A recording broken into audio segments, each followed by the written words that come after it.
Welcome students. In this session we will study regarding the particle accelerator. So in the previous classes we have studied the particle detectors. So where that used to detect the energy of the particles and what is the type of the radiation that is coming from the radioactive source.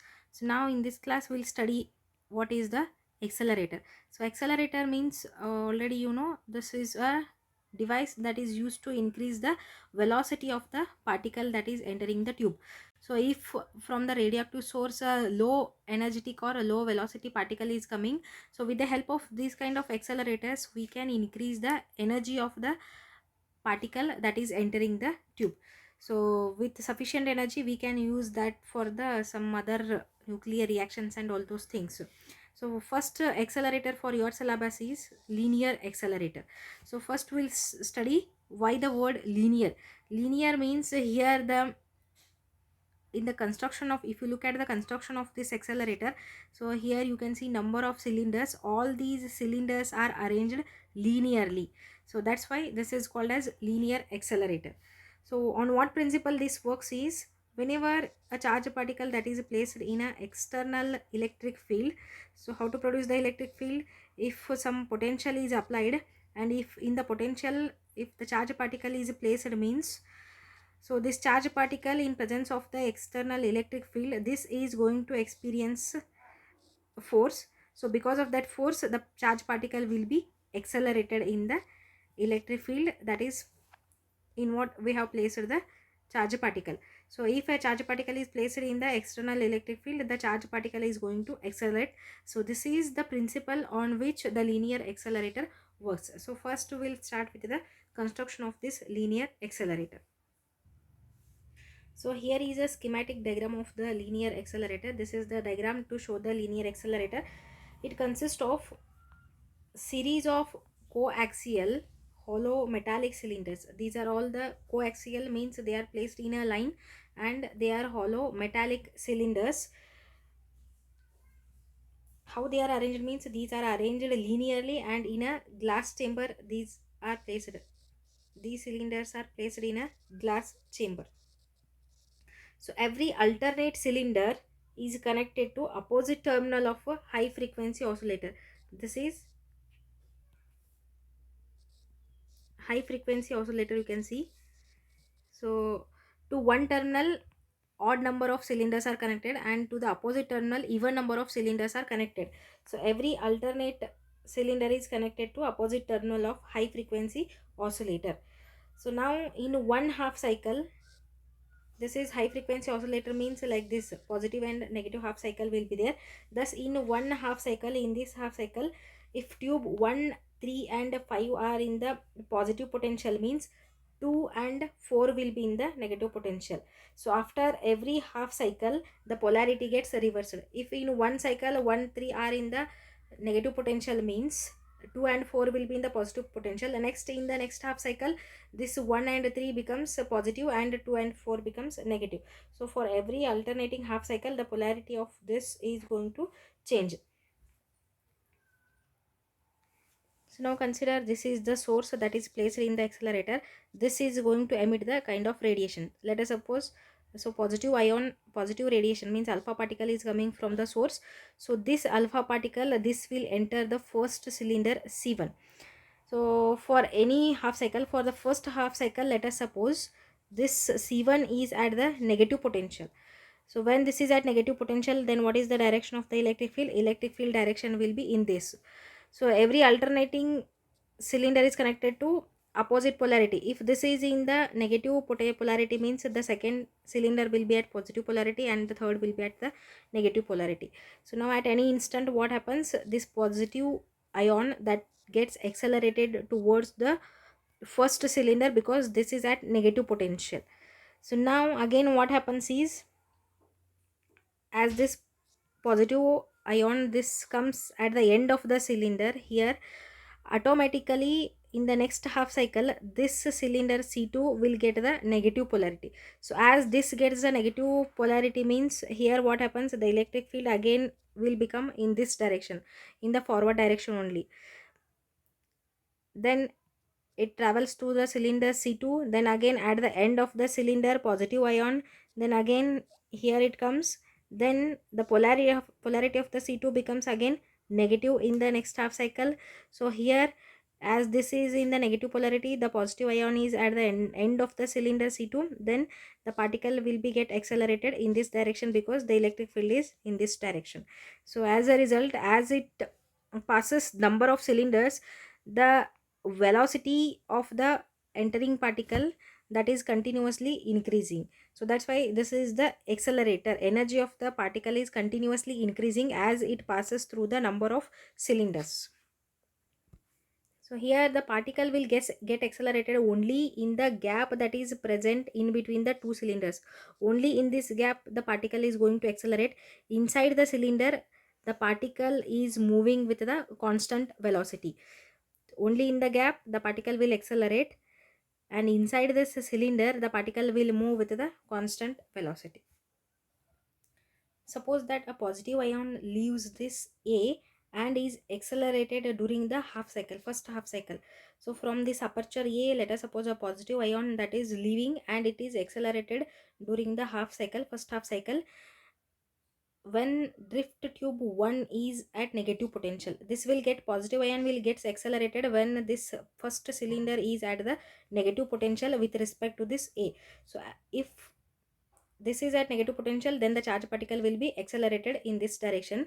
If E is the charge of the particle that is entering and mass m is the mass of the ion, if V is the potential of the drift tube, V is the potential. Let us suppose the first cylinder is at the potential V with respect to A, then V1 will be the velocity of the V1 is velocity of the ion on reaching tube 1. So if E is the charge of the particle that is entering and m is the mass, if V is the potential of the first cylinder with respect to this A, and small v1 is the velocity of the ion entering the tube 1, then the formula of the increase in the kinetic energy of the particle in the gap that is present between this aperture and the first cylinder is given by half m v1 square is equal to, this is the potential at which the first cylinder is into the charge of the particle that is entering. So from this what we can write is v1 is equal to, that is velocity of the ion on reaching tube 1, how much velocity increase that takes place is v1 is equal to root 2, capital V is the potential at which the first cylinder is, root 2 VE divided by this m. So this is the expression for the velocity of the particle that is entering the tube 1.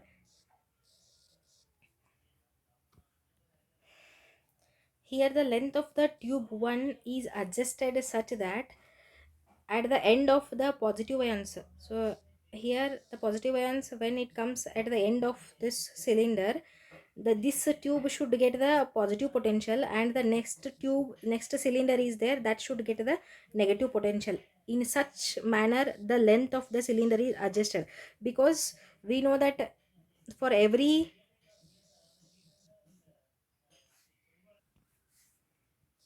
angular frequency is given by this 2 pi f, and this is equal to 2 pi divided by t. So this depends on the time period. So how much distance that the charge particle that is traveling inside this, on that basis alternatively the what polarity of the cylinders are continuously changing. So now the length is adjusted such that when the positive ion comes out of the first cylinder, the first cylinder should get the positive charge and the next cylinder should be at the negative potential, so that this positive ion again this will experience the electric field in the forward direction, so that in the gap it will be accelerated. So in such a manner the length of all the cylinders are adjusted such that at the end of the tube the previous cylinder should get the positive charge and the upcoming cylinder should have the negative charge. In such manner the length is adjusted. In the similar manner, if we write the expression for the velocity of the ion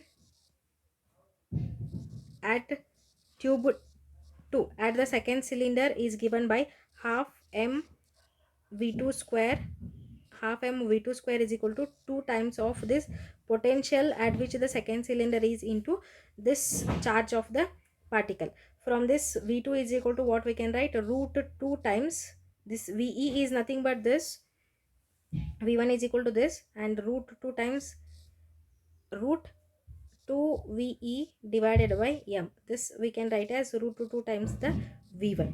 So this shows that v2 is equal to, that is the velocity of the particle at the second cylinder is equal to root 2 times the velocity of the particle at the first cylinder. So as we continue in the similar manner, what we can write is, in the similar manner, the velocity of the charge particle at the third cylinder is equal to root 3 times v1. v4 is equal to again root 4 times v1. For successive accelerations in the gap present between the cylinders 1, 2, 3. So we know that acceleration that takes place in the gap that is present between the cylinders. So this should have the length proportional to root 1, root 2, root 3, etc. So from this, what I can write is length of the cylinders, ratio of length of the cylinders should be equal to L1 is to L2 is to L3, etc. is equal to 1 is to root 2 is to root 3, etc. So in this manner we can write, means length of the cylinder we are adjusting such that the polarity of the cylinder should be adjusted in accordance with the charge of the entering particle. So I hope this is understood. Next we will move towards the energy of the ion. So from this, what we can write is energy of the ion. If n is number of gaps, n is the number of gaps that is present in between the cylinders, and vn is the final velocity. Vn is the final velocity acquired by the ion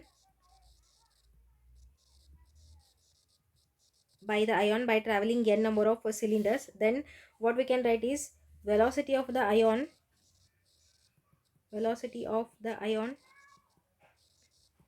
as it emerges out of the nth tube is equal to root n times root of 2 ve divided by m. So this is the velocity of the ion when it emerges out of the nth cylinders, that is given by root n times root of 2 ve divided by m, where v is the potential that is applied and e is the charge and m is the mass of the entering charge particle. So the velocity of the ion that depends only on the potential that is applied to the cylinder. So now from this, what we can write, kinetic energy acquired by the ion is equal to, as we know the velocity means kinetic energy is equal to what we can write, half m vn square. For the nth cylinder, vn will be the velocity of the ion. From this, what we can write is, this is equal to n into capital V into this E. So this is the kinetic energy acquired by the ion by traveling n cylinders. Thus final energy of the ion depends on the number of gaps present, because kinetic energy is equal to nve. So if number of gaps are more, then the kinetic energy acquired by the particle will be more. So in order to increase the kinetic energy of the particle more and more, means more number of cylinders should be arranged. That is the first thing on which the kinetic energy of the particle depends. And the second one is energy gained in each gap. So in each gap, how much energy is gained, that is the potential into the charge.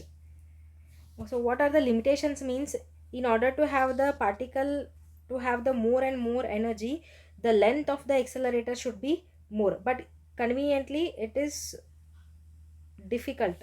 So it is inconvenient to maintain the high length accelerator. So this is the first limitation. And the second one is the ion current available is in the short interval impulses, because the ions are injected at an appropriate moment. So that is the second disadvantage. So here completes the today's topic. So take the assignment question, students. Explain the construction and working of linear accelerator diagrammatically. Thank you.